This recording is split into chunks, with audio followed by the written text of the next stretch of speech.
Assalamualaikum warahmatullahi wabarakatuh. Perkenalkan, nama saya Diha Yuningrum dari Prodi Manajemen Pendidikan Islam, Fakultas Ilmu Tarbiyah dan Keguruan. Di sini saya ingin memenuhi tugas UTS di mata kuliah Ilmu Pendidikan Islam. Di sini saya akan ingin mempresentasikan beberapa materi ya. Yang pertama itu ada konsep dasar pendidikan Islam. Nah, pendidikan Islam itu merupakan sebuah usaha untuk menjadikan anak keturunan dapat mewarisi ilmu pengetahuan yang berwawasan Islam.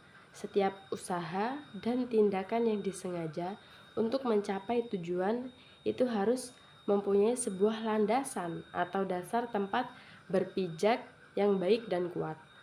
Bagi umat Islam, agama itu adalah dasar atau bisa disebut juga dengan pondasi utama dari keharusan berlangsungnya pendidikan, karena ajaran-ajaran Islam yang bersifat universal mengandung aturan-aturan yang mengatur seluruh aspek kehidupan manusia, baik yang bersifat ubudiyah dan juga muamalah.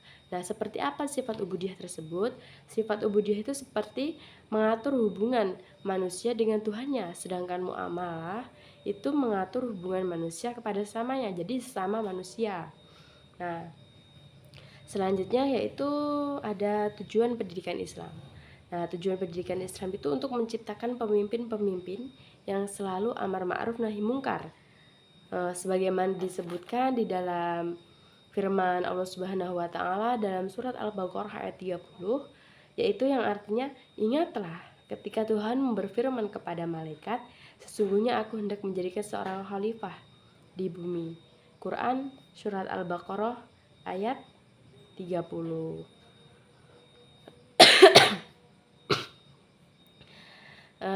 Ada juga yaitu asas pendidikan.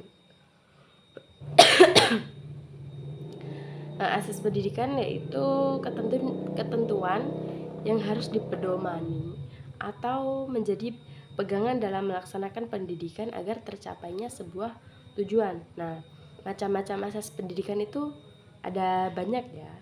Nah, termasuknya juga ada asas manfaat. Asas manfaat itu bahwasanya pendidikan baik dalam keluarga, sekolah maupun luar sekolah itu harus dilaksanakan dengan mengingat asas kemanfaatan bagi masa depan. Nah, ada juga asas usaha bersama. Asas usaha bersama itu menekankan kepada kebersamaan, baik pelaksanaan maupun tanggung jawab antar keluarga, sekolah, dan juga masyarakat. Nah, ada juga asas kepercayaan pada diri sendiri. Nah, ini sangat penting. Asas kepercayaan pada diri sendiri itu bahwa pendidik dan si terdidik ini itu harus memiliki kepercayaan pada diri sendiri agar masing-masing dari pendidik maupun terdidik itu tidak ragu di dalam melaksanakan tugasnya. Nah, ada juga asas efisiensi dan efektivitas.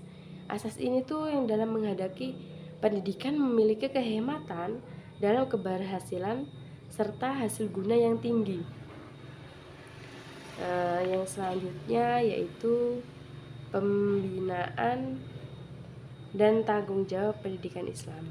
Nah, pendidikan Islam itu pada intinya merupakan suatu proses yang dilakukan secara sengaja oleh orang dewasa yang memiliki ilmu terhadap orang lain, peserta seperti peserta didik, dalam upaya untuk membantu mengoptimalkan dan mengembangkan potensi yang dimilikinya, jasmani, akal, sehingga manusia yang sempurna menjadi insan kamil. Yang sempurna itu seperti apa? Yang berilmu, beriman, bertakwa, dan berakhlak mulia, baik beragama, makhluk berindividu, dan warga masyarakat melalui bimbingan dan pelatihan serta pembiasaan dalam situasi pendidikan yang terdapat dalam lingkungan rumah tangga, sekolah, maupun masyarakat.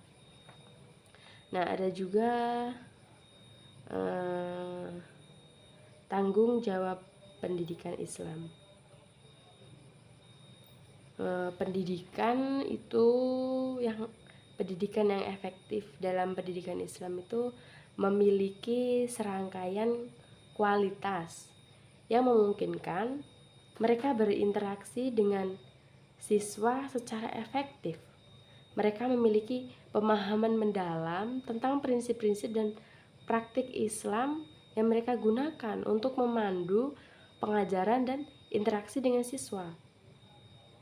Mereka juga itu memiliki keterampilan komunikasi dan interpersonal yang kuat yang memungkinkan mereka membangun hubungan positif dengan siswa dan juga orang tua.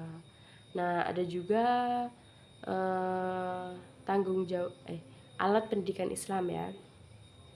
Kalau alat pendidikan Islam itu, alat itu adalah suatu benda yang digunakan untuk mencapai suatu tujuan, sedangkan pendidikan itu pada hakikatnya adalah menciptakan suasana belajar dan proses pembelajaran secara sadar dan terencana, sehingga peserta didik dapat secara aktif mengembangkan potensi dirinya.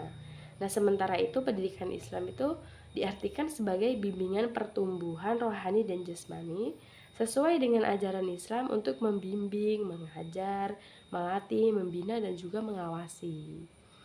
Nah, yang terakhir yaitu pendidikan dalam pendidikan Islam. Nah, saya di sini cuma ingin menyebutkan manfaatnya ya.